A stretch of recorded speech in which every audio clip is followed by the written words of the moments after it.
Welcome back to Play the Game HQ. I'm Daniel, and in this video, we're going to teach you how to play Caloria from Pakyderm Publishing, who helped sponsor this video. In Caloria, you'll be competing to establish a self-sustaining and thriving ecosystem, balancing calorie requirements and overcoming obstacles as you build an expansive food chain that can support all of the plants and animals within it. Each package comes with 60 tiles, calorie cubes, and dice, and each one is everything you need for one player. So with one set, you can play solo, and we'll be covering the solo rules at the end of the video. And the two sets we have here will support a two-player game. Each set also represents a different real-life ecosystem. We have the East Texas piney woods and the Mexican cloud forest here. Now for this entire video, I'm only going to use one set of tiles to keep things simple, so if you ever see me reference another player's tiles, even if I draw them from the same stack in an actual game, those would come from two different sets. There's no physical rulebook in the box, but you can scan the QR code or click the link in the description to visit their website and download the rulebook, which also includes explanations of different modifiers and icons that you'll see on the tiles. Your main action during the game will be adding tiles to your ecosystem in order to build out your food chain. Players will take turns adding tiles to their ecosystem, paying that tile's cost, and then producing that tile's calorie resources that can then be used to add more tiles on later turns. Eventually, your ecosystem may collide with another player's, allowing you to use calories from their ecosystem to pay for tiles in your own. The game ends when you've either played your second human tile, played 3 adjacent tiles with the Pack Tactics modifier, or you use all of your tiles. But you don't win by ending the game. Once the game is over, you'll score points for all of the unused cubes on the tiles in your ecosystem, with different colored cubes scoring anywhere from 0 to 5 points, so using every single calorie that you produce may end the game quicker, but your score probably won't be that impressive, and you'll be setting yourself up for a total collapse of your ecosystem if anything goes wrong. But we'll talk about a total collapse of your ecosystem later in the video. As I mentioned earlier, each player will need their own game set, and throughout the game you'll only be drawing from your tiles and adding your cubes to the tiles you play. There's 6 types of tiles in the game, each with a different background color. You have blue water tiles, green plant and fungi tiles, yellow herbivore tiles, orange omnivore tiles, red carnivore tiles, and finally purple human tiles. Each tile shows its name and what it costs to play at the top, what it produces at the bottom, and there's icons on the left and right side that represent its classification, the set it came from, its preferred biome, and modifiers that will either affect or be affected by adjacent tiles. And paying attention to preferred biomes and modifiers is very important to creating a thriving ecosystem. To set up the game, shuffle all of your tiles and put them in one single stack, then make a supply of dice and cubes, and draw 7 tiles from your stack. The first tile you play will usually be a water tile because those don't have a cost to play and they're the foundation of your ecosystem. If you didn't draw a water tile, shuffle those tiles back into your deck and draw again until you have at least one water tile in your hand.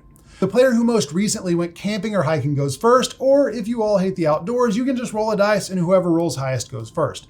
And then players will take turn going clockwise around the table. After the first player places their tile, each other player on their turn will place their first tile exactly 5 tiles away from the closest player. And the box insert just happens to be exactly 5 tiles long, so you can use this to measure instead of trying to line up tiles. So if my first tile is here, the next player's tile would go here, exactly 5 tiles away. In a 3-player game, the third player would play here so that they're 5 tiles away from each player. And in a 4-player game, you would have this set up to start with so that each player is 5 tiles away from 2 other players. When you play a tile, make sure that it's oriented so that it's readable from your perspective. That way, if and when your ecosystem grows and you start playing tiles next to other players, you'll be able to tell which tiles belong to which player. Now for the rest of this video, I'm just going to build out one ecosystem, but keep in mind with multiple players, you would be building towards another player's ecosystem and they would also be building towards yours. On your turn, you'll play 1 tile from your hand into your ecosystem, pay its cost from adjacent tiles if it has one, and then produce that new tile's calories by placing cubes on top of it. Then resolve that tile's effects if it has any and draw back up to 7 tiles. Instead of playing a tile on your turn, you also have the option to discard up to 3 tiles from your hand and then draw back up to 7 tiles, but that is a full turn in and of itself. These discarded tiles would go in a face down pile and they're unavailable for the rest of the game. On your first turn, you'll usually play a water tile, which is free to play and produces blue calorie tiles. So for my first turn, I'll play this bayou, which produces 2 calories. And those calories are represented by 2 blue cubes on top of the tile. After your first tile, each tile you place has to be adjacent to at least one of your other tiles so that it can always connect back to the start of your food chain. Even when you eventually start placing tiles adjacent to other players' tiles, each tile you place has to be adjacent to at least one of your tiles. When you play a tile that does have a cost, you have to pay that cost from adjacent tiles. So for my second tile, I could play this Phlox nivalis, which costs 1 blue cube, so I'll pay that from the bayou, and then it produces 2 green calorie cubes, so I'll place those cubes on top of it to be used in future turns. So now I have blue and green calorie cubes available, so on my third turn, I could play a plant tile here and utilize this last blue water cube, or I could play this squirrel adjacent to both, which costs a blue and a green calorie, and pay 1 of each from both of those tiles. And then this one is going to produce 2 yellow calorie cubes. If the cost on a tile has slashes, that means you get to choose how to pay for it. So this bat costs either 3 green calorie cubes or 1 yellow calorie cube. I don't have 3 green calorie cubes anywhere, so I'm going to put it right here and pay 1 yellow calorie cube. And for this one, I would have to pay 1 blue, but then I can choose to pay either 4 yellow, 3 orange, or 2 purples to pay for this alligator. And I don't have enough of any of those, so I can't actually play this alligator yet. If there's multiple adjacent tiles with the calories you need, you can choose where to take them from. And later in the game, if you place a tile that's adjacent to another player's tile, and that tile has calories available on it, you can use that player's calories to pay for the tile that you're playing.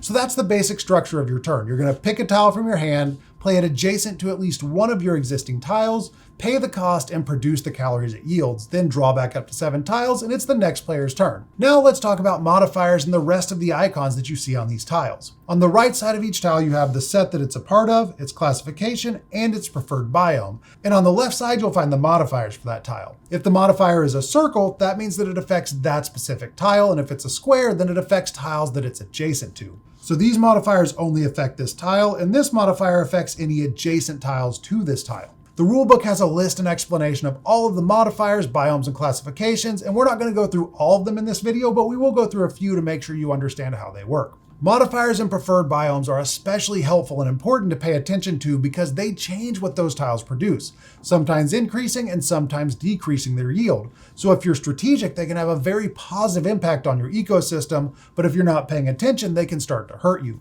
And later in the game, when your tiles start to intersect with another player's, negative modifiers can be used to hurt the ecosystem that they're creating. So let's look at modifiers and how they work. This bayou's preferred biome is lentic waters, and it has a modifier that gives all other tiles with that same preferred biome +1 to their yield. So if I played this tile next to it, paying blue from here and yellow from here, because it has this preferred biome and it's adjacent to this bayou, it's going to increase its yield by 1 and produce 3 red cubes instead of 2. And all square modifiers work the same way. They affect the tiles that are adjacent to them. Remember, circle modifiers affect the tile itself and squares affect the adjacent tiles. The sunlight tile has no cost to play and it doesn't directly produce anything, but it does have some very powerful modifiers. First, it benefits ectothermic creatures, so it will increase the yield of all amphibians and reptiles that are adjacent to it by 1. Plants also love sunlight, so any plants adjacent to a sunlight tile will double their yield. So placing this sunlight tile next to this Phlox nivalis is going to double the yield of this Phlox. Now, I've already spent its original yield to pay for these other tiles, but the modifiers are based on the original yield, not the modified yield. So I'll add an additional 2 tiles to that Phlox because it's adjacent to this sunlight tile. And those modifiers work when the modifier is played and when a new tile is played next to it. So 5 turns later, if I play a plant next to this sunlight, that plant will immediately produce double its normal yield. And modifiers can stack. So if I played 2 sunlights next to this same plant, it would triple its yield instead of double it. But not all modifiers are positive. Fungi need shade, so the sunlight tile reduces the yield of any fungi tiles that are adjacent to it by 1. This bat has 2 round modifiers, meaning those modifiers affect the bat tile directly. First, it's nocturnal, so if it's next to a moonlight tile, it's going to increase its yield by 1. It's also an insectivore, so if it's adjacent to an insect tile, that would also increase its yield by 1. Some tiles have actions or modifiers that remove other tiles, like the pesticide modifier. The pesticide modifier removes all adjacent insects, so if this tile was played here, it would eventually remove this insect. Now for this example of removing tiles, you typically wouldn't do what I'm about to do to yourself.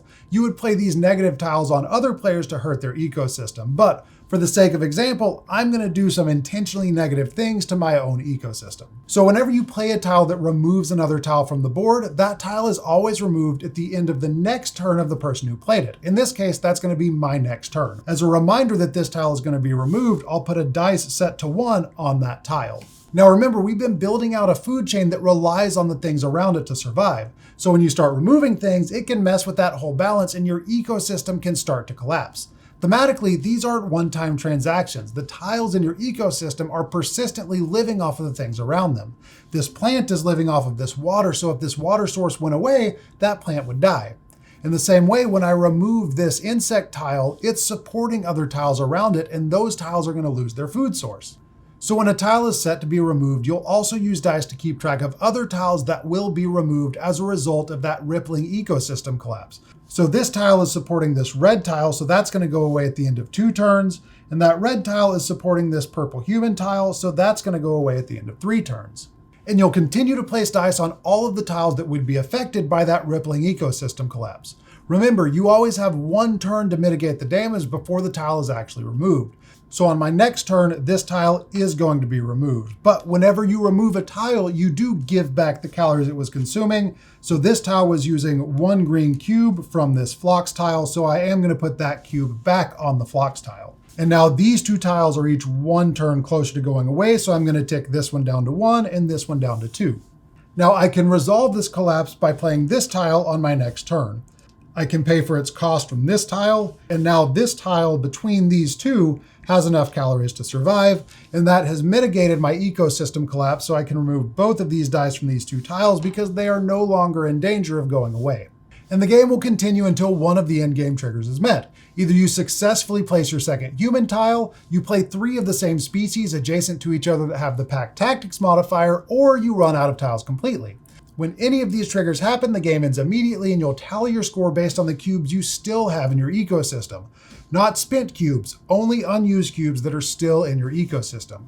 Blue cubes are worth 0 points, but each remaining green cube is worth 1, yellow are worth 2, orange cubes are worth 3, red cubes are worth 4, and each remaining purple cube is worth 5 points. And the player with the highest score at the end of the game wins. You can also play Caloria solo. The core rules of the game are the same, but you'll use a modified setup. You'll use 1 game set, and your goal is to still build a dense food chain and score as many points as possible. To set up a solo game, shuffle the tiles and create 7 stacks of face-down tiles going left to right, starting with 1 tile, all the way to 7 tiles. So this stack has 1, this has 2, this has 3, all the way up to 7 tiles. Then put the remaining tiles in a face-down stack nearby. Once all of your stacks are made, flip over the top tile of each one. If there's no water tile in these first 7 tiles, shuffle and redeal your 7 stacks. Now you'll play a regular game with all of the same rules as a multiplayer game, but instead of drawing a hand of tiles, these face-up tiles are your hand. So you'll draw one of these tiles and place it into your ecosystem, and then after you use a tile, flip the next tile in the stack face up. When a stack is empty, draw 1 tile from the leftovers deck and put it in that empty space, then continue playing. One of the key differences in solo play is you can't discard tiles. So if you're ever in a position where you can't make a legal play, your ecosystem is stagnated and you lose the game. But as long as you can continue playing tiles, the end of the game is triggered when you play your second human tile, or you play 3 adjacent Pack Tactics tile, and you'll score your remaining cubes the same way as a multiplayer game. And that's Caloria. If you have any questions at all, be sure to leave us a comment below and we'll answer as quick as we can. Thank you so much for watching. We'll see you later. Bye.